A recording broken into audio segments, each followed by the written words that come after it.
I asked 100 men over 60 who look 40 what they do differently. Here is what they all said. Last year, a research team at King's College London compared the biological age markers of 2,400 adults and discovered something that stopped the scientific community in its tracks. Chronological age, the number on your birth certificate, had almost no correlation with biological age, the actual cellular, hormonal, and physiological state of the body. Some 70-year-old men had the biology of 50-year-olds. Some 55-year-old men had the biology of 75-year-olds. The difference was not genetics.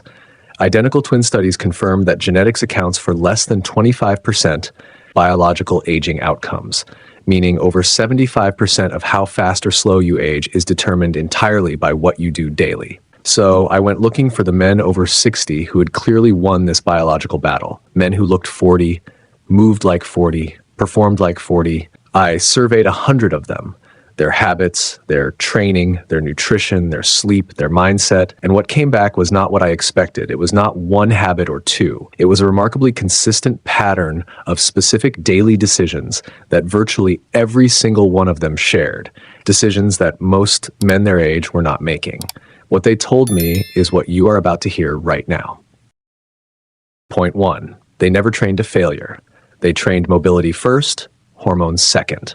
When I asked these 100 men about their training philosophy, expecting to hear about brutal intensity and grinding past limits, almost every single one said something that directly contradicted mainstream fitness culture. Not one trained to failure regularly, and not one walked into the gym without first addressing what most men over 60 skip entirely: mobility. Here's the biological reality. Training to failure in men over 60 chronically elevates cortisol beyond the productive acute range, suppressing testosterone, impairing muscle protein synthesis, and extending recovery so significantly that the next session is already compromised before it begins.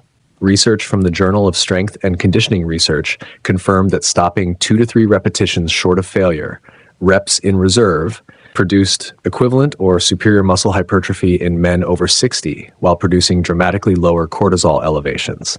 Same muscle stimulus, fraction of the hormonal damage. The mobility piece is equally non-negotiable.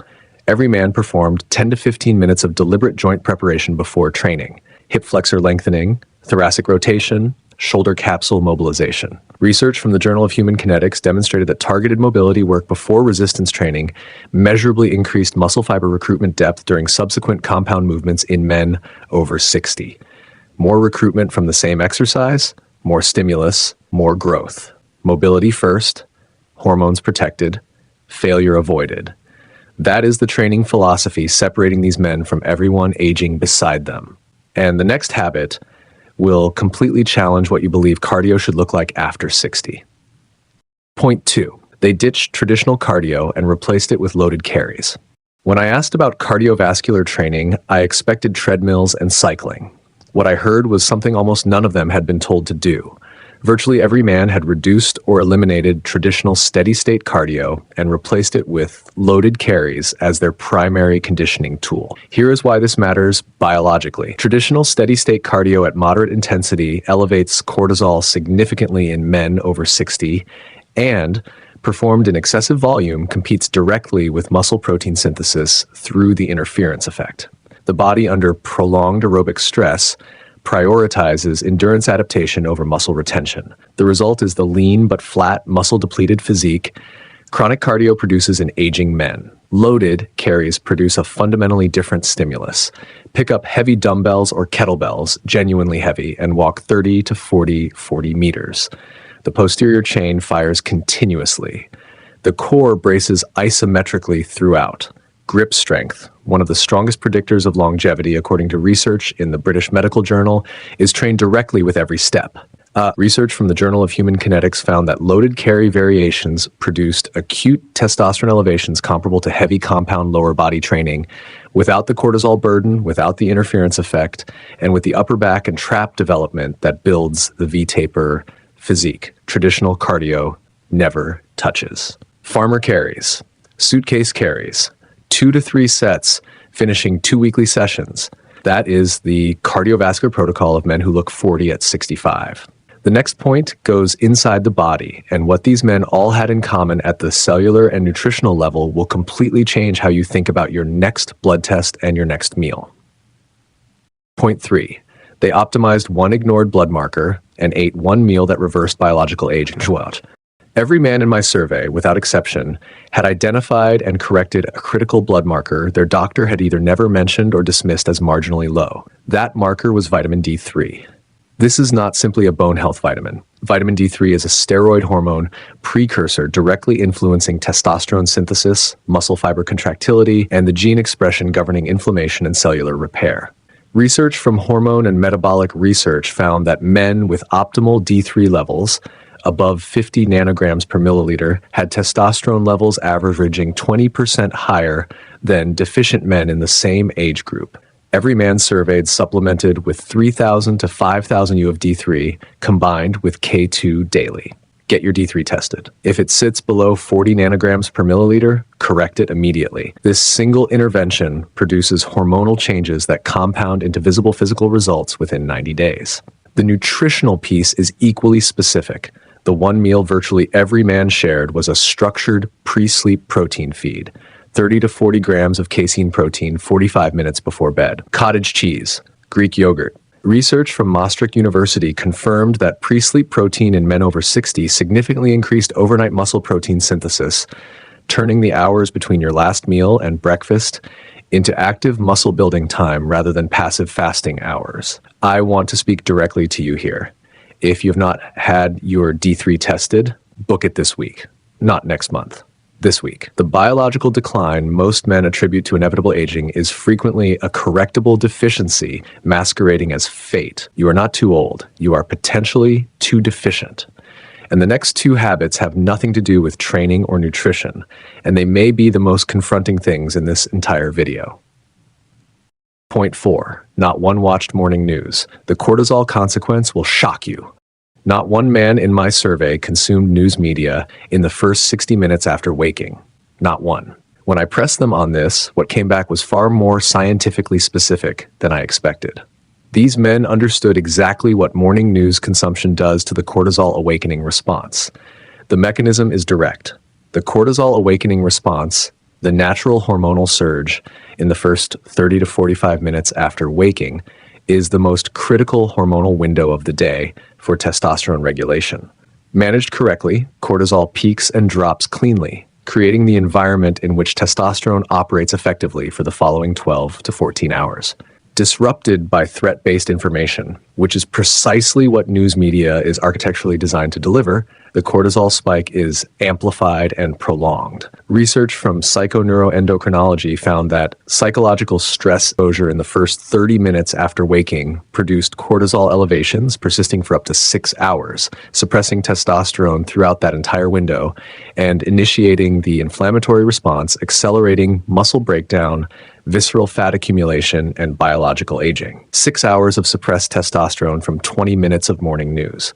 The men who look 40 at 65 are not uninformed.